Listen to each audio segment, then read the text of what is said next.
Time to tell you guys a story. This story is about crazy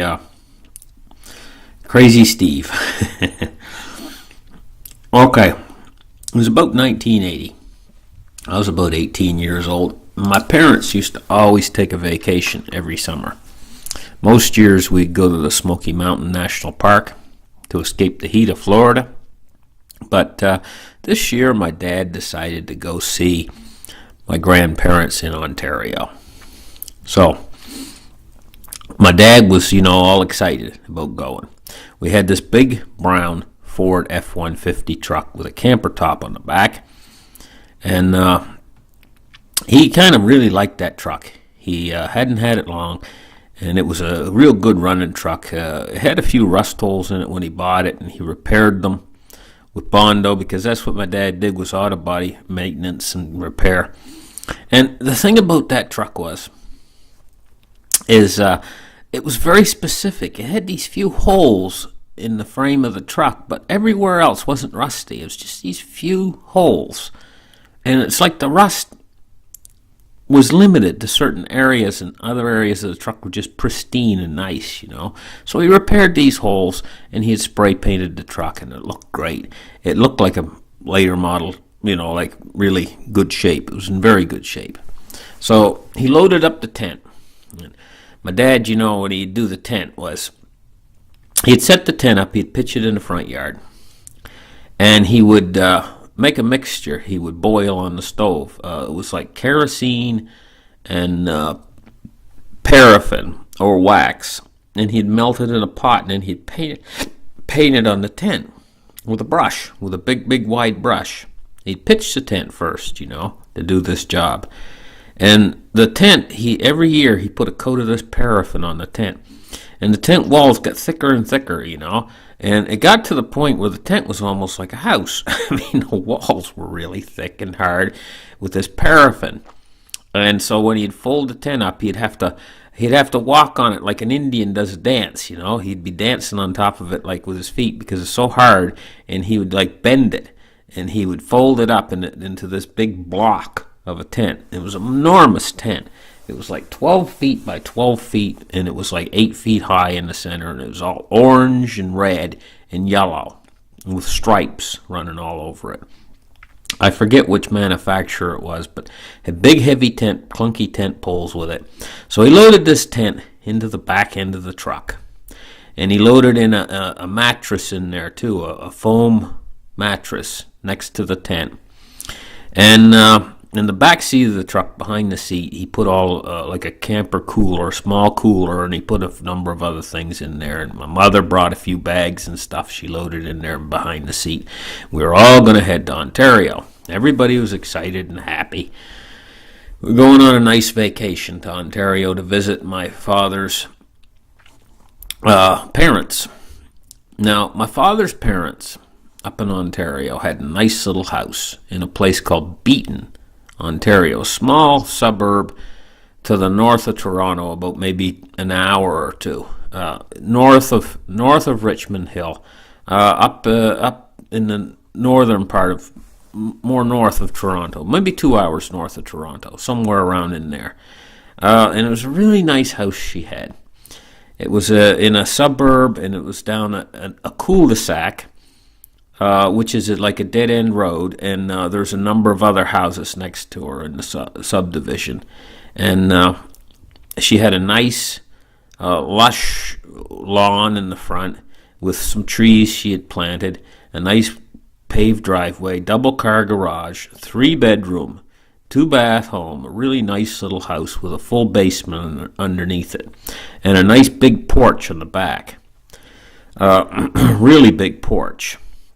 In fact, it went across the whole backside of her house mostly. And then she had a garden in the back, and she had a whole big long row of these trees, these, like, I don't know whether you call them aspen or birch or what you call them, but the leaves used to quake back and forth on the tree. When the wind would blow through the tree, the leaves would quake back and forth, like a quaking leaf on the trees. They're very pretty, Had a whole row of them running down the side of her property next to her porch. So we all loaded in the truck, and we all headed out on our vacation. And we started going up through the Ocala Forest, heading toward I-75, and we were going to take I-75 north. So the first day was pretty uneventful. We were driving down through the south, and it was warm, and we had the windows down on the truck. I don't think the truck had air conditioning. And we were driving along. We were making good time. My father was doing the driving. I was sitting next to the other window, and my mother was sitting in the middle, because the truck had a bench seat. So we were all driving along pretty good, and we made pretty good time. We must have got up around the Carolinas someplace. So we were going to stop for the night for a campground. My father found a good campground he seen a sign on the side of the road. I think it was a KOA campground or one of those campgrounds. And he pulled off and drove down the dirt road, and there was the campground, and he drove in. There was like a nice lake there, and next to the lake there was a campground, and he went in, and he drove through slowly down the dusty road, and he found a nice campsite. So we pulled into the nice campsite. We started to pitch our tent, and we just got in just before dusk, and it was starting to get dark, and I got out and I helped my father pitch the tent, pulled it out of the truck, the two of us, and big heavy. I mean, it was heavy. That tent must have weighed 200 pounds because of all the paraffin and but it had this lovely smell to it. Kind of like a woodsy smell, but also a smell of like kerosene woodsy kind of smell, and it just smelled nice. I always liked the smell of that tent, the way the paraffin and the kerosene, it just somehow it had a nice smell to it. So we unfolded it, and it wasn't easy to unfold, I'm going to tell you, because he had stomped on it like did an Indian dance on it, flattened it out, and the folds in it, I'm going to tell you, the tent was like rigid. So we got it unfolded, put all the stakes in the ground, started to up the tent, put it up, got it all up, just in time to have a campfire. So I was always the one that started the campfires. I was awful. I've always been good at starting a campfire, I can start it with practically nothing. I don't use any paper or anything like that. What I use, I go out and I find little small twigs and stuff, real tiny stuff. And I start a little tiny fire with just a match. Just like a little tiny little fire. And then I grow it from that. I keep putting larger and larger sticks on it, and I grow it until it gets bigger and bigger without using too much paper or anything like that. I don't start it quick. I start it slow, and I work small, and I build bigger and bigger until I get a bed of coals. So it wasn't long I had a good bed of coals and a nice campfire going, and we all sat around the fire, and I think my mother boiled up some hot dogs. She got a couple rocks and put them in on the coals, 3 rocks, and she sat her little pan there and had some water in it. She dropped some hot dogs in. We had some bread, and we folded the bread around the hot dogs, and put some ketchup on it and mustard, and we had these hot dogs. So after we had a few hot dogs, and I think she had a cup of tea. She always had a cup of tea. Then we went into the tent, the 3 of us. So my father and mother, they had their mattress on one side of the tent, and I had my little mattress on the other side of the tent, And the tent was big enough where it was about, probably between our mattresses, there was probably like 6 feet of space, I mean, it was a big tent. And so we went to sleep, and we could hear the night sounds, and the night sounds kind of lull you to sleep. There's something nice about going to bed with the sun setting and waking up when the sun comes up in the morning.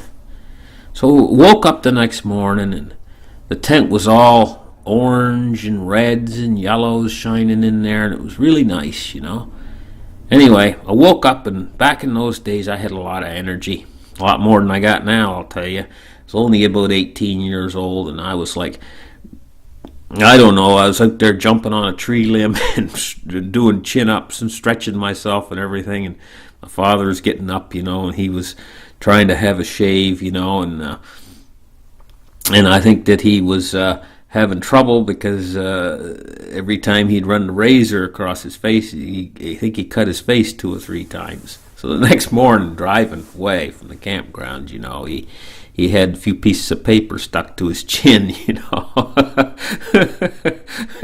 cut his face trying to shave. Anyway, we were all in pretty good humor as we headed north. We headed up through those states, like on I-75, heading toward, I can't think of the name of that state, the Buckeye State, I think it is. They call it, I think they call it the Buckeye State. We made by that night. We were getting up close to Detroit anyway, by the second night. So by the third day, we were driving into Canada, and we were driving past London, Canada, in Ontario, heading up toward Toronto. And my father decided that we should get a hotel for the night because it was getting kind of late that night, the third night driving. And I guess he figured, hey, I don't want to come in late to my parents. I want to come in early in the next morning. So we got a motel or a hotel, and we stopped for the night, and we couldn't have been any more than a 2-hour drive left or an hour's drive left to my grandparents' house. Now, my grandparents, they were awful sweet people, awful good, the best, My grandmother and my grandfather on my father's side, awful nice people. Now, my grandfather, he was old, but I'll tell you what he looked like. Have you ever seen in front of a tobacco shop, they got an Indian there, and his face is all withered, and he's got a big nose, and his skin is all wrinkled and everything, an old Indian? That's what my grandfather looked like, quite seriously.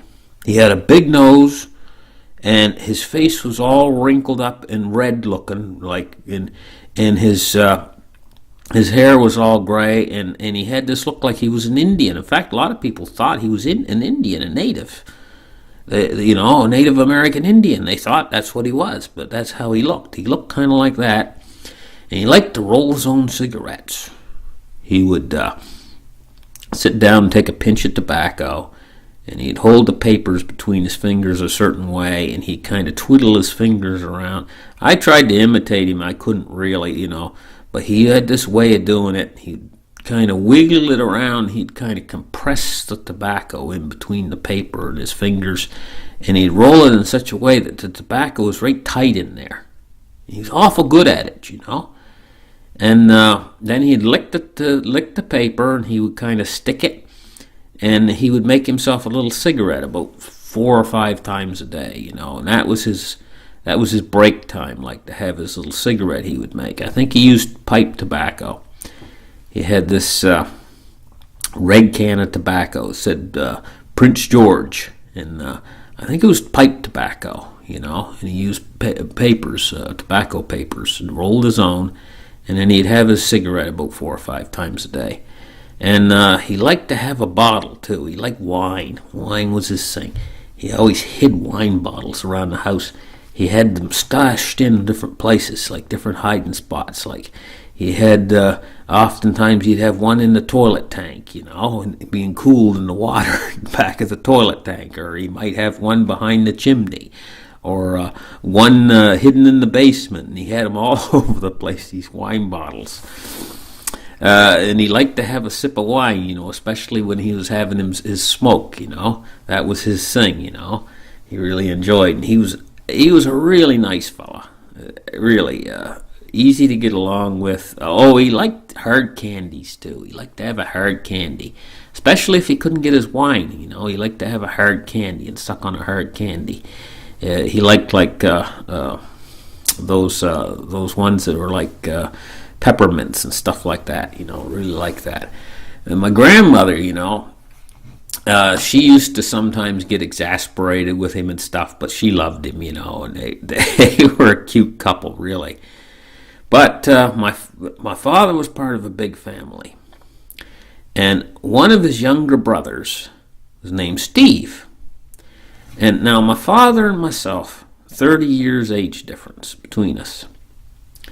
But Steve, my uncle, there's about a 15-year age difference between me and Steve. So he was a kind of an in-between age between me and my father. He was about 15 years older than me, so I was about 18. So he must have been about 30 or 33 years old. And I'll tell you, Steve now. Talk about Steve a little bit. Steve was living at that time with my grandparent, with my father's mother, and he was living with them in this house in Beaton, Ontario. And I'll get into a reason why he was living with them there in a minute. But this is only part one of the story. It's going to be a fairly long story, by the way. But Steve, he was very fit. He's a very fit man. He's well filled out, and he liked to lift weights and stuff, and he could be actually very charming at times. If he was in a good mood, he wasn't drinking. Anyway, Steve, he's strong too, Steve was.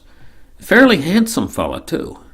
I'll tell you what, he had been married, and what happened was he had a cleaning business. But he kind of lost it to the drink, to the alcohol. He was an alcoholic, Steve was. And what happened was he had a nice wife too, and had a nice house. His wife's family bought the house that he was living in with her, and they had 2 kids together. What happened was Steve would turn into Dr. Jekyll and Mr. Hyde when he was drinking, especially when he was drinking. When he come home drunk or whatever, he would turn into Mr. Hyde. He'd turn into a monster, quite seriously.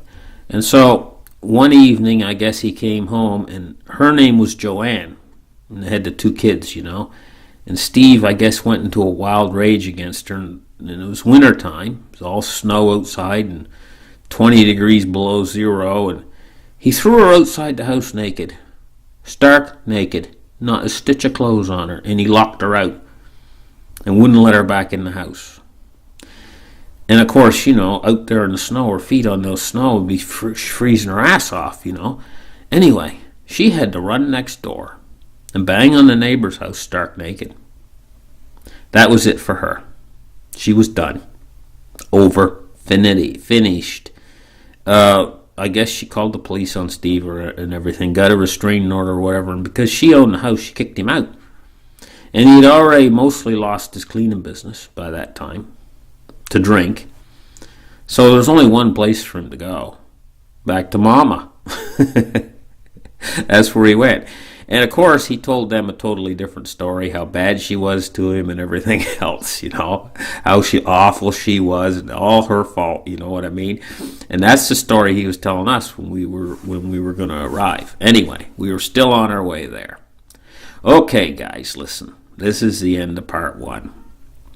This is going to be quite a long story. It might take 2 or 3 parts to complete it. Thank you guys for listening, and we'll catch you on the next part, on part 2. Bye-bye.